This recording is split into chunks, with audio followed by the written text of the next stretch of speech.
At UC Berkeley, we have taken seriously our responsibility to guide students.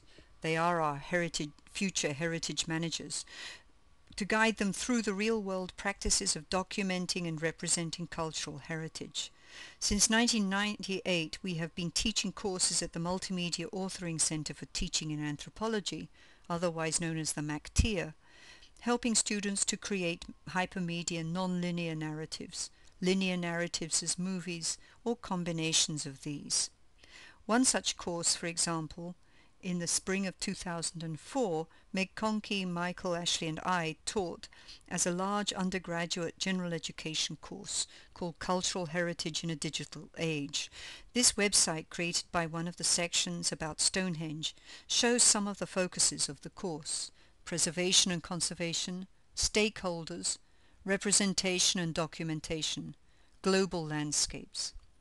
In this case, each of these themes had a different team, and each team member created a 1-minute movie in iMovie, but at the same time they linked their movies in a non-linear fashion to various places on the web or within this little website. MACTEA courses have certain things in common, even though their subject matter and focus may be different. This is one set. There's an obvious focus on cultural heritage and public archaeology in all of these courses. And another obvious thing that they have in common is in the teaching of media literacy. Media literacy is an issue of increasing importance, going along with any other kind of literacy, but in this case it's to give a focus on the digital world and being critical of that digital world. All of the courses are based in research and project creation, and they're also the content for the courses is often started off by the instructor's own research and the media that come from that.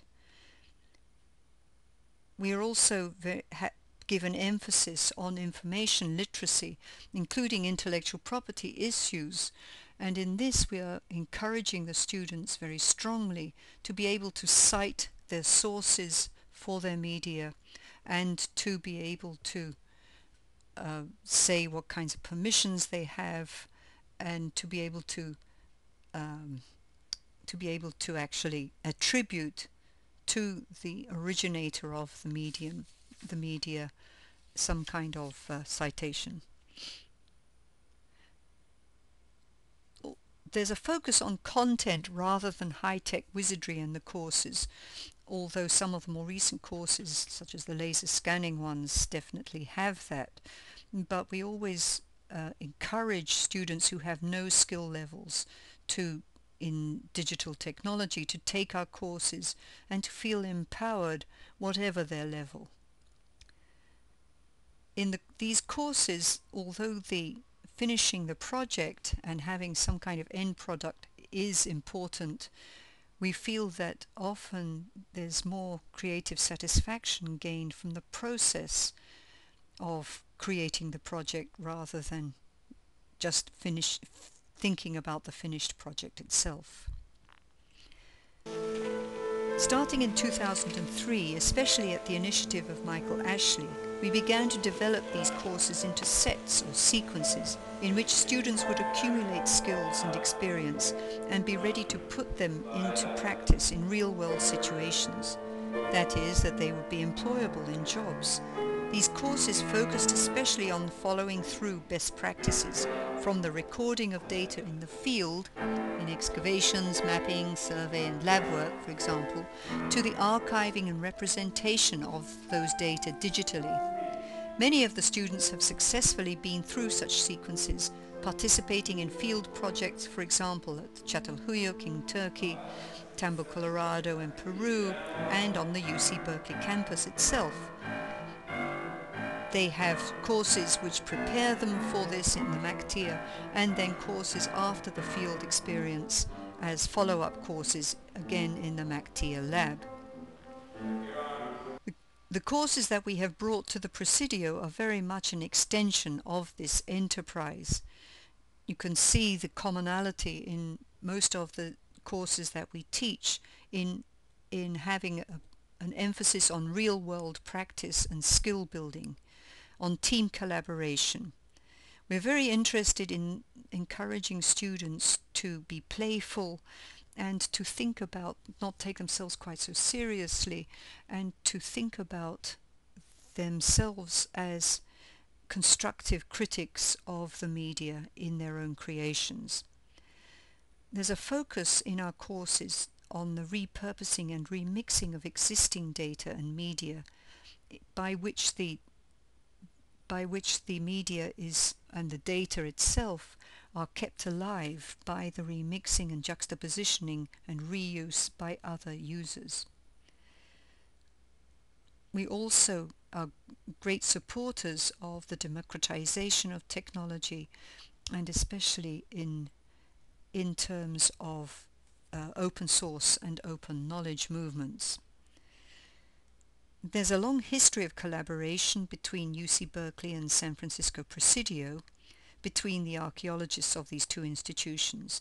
For example, Barbara Voss, while she was a graduate student in UC Berkeley, started an excavation in 1999 and continued there after she graduated and went to work at Stanford.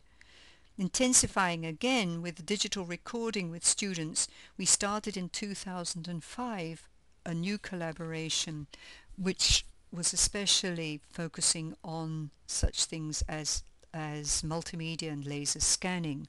And you could see this picture here of the office of the laser scanning work at the Officers Club by students, in which they were really creating a very valuable project here, one which has been used and reused. In the summer of 2006, we actually taught a regular course, or I taught a regular course that had, I taught a summer sessions course in anthropology, the archaeology and the media that I had taught in previous semesters, and as a regular course on the UC Berkeley campus. This was an archaeology and the media course in which students learned to critically analyze how mass media, that is film, TV, internet and computer games, affect the way in which we view and approach the past. And in order to become fully media literate, the students had to create a collaborative short digital movie focusing on the history and the resources of the San Francisco Presidio in this case, or on other topics in the regular course. This summer course was taught at the multimedia lab that we actually established at the Presidio in the Officers Club that we call MacTIA West, since it's made up of various machines that have migrated from MacTIA East on the Berkeley campus to the Presidio. So that's why we call it MacTIA West. So this course in the summer was the same kind of thing. It was just more intensive and focused on the San Francisco Presidio, but it also had the three components of media literacy, film critique, and film creation. It was enhanced greatly over the regular course that I had taught on the Berkeley campus by having various summer activities going on right outside the lab, so that this acted as a source of inspiration for the students. For instance, the laser scanning, the Cabrillo College excavation, and the Presidio Archaeology lab activities just down the road. So, as part of the regular UC Berkeley summer session, Michael Ashley and I will be teaching an intensive 6-week course called Digital Documentation and Representation in Archaeology, Managing Cultural Heritage. This will be taught in the MacTIA style, very similar to those courses that we taught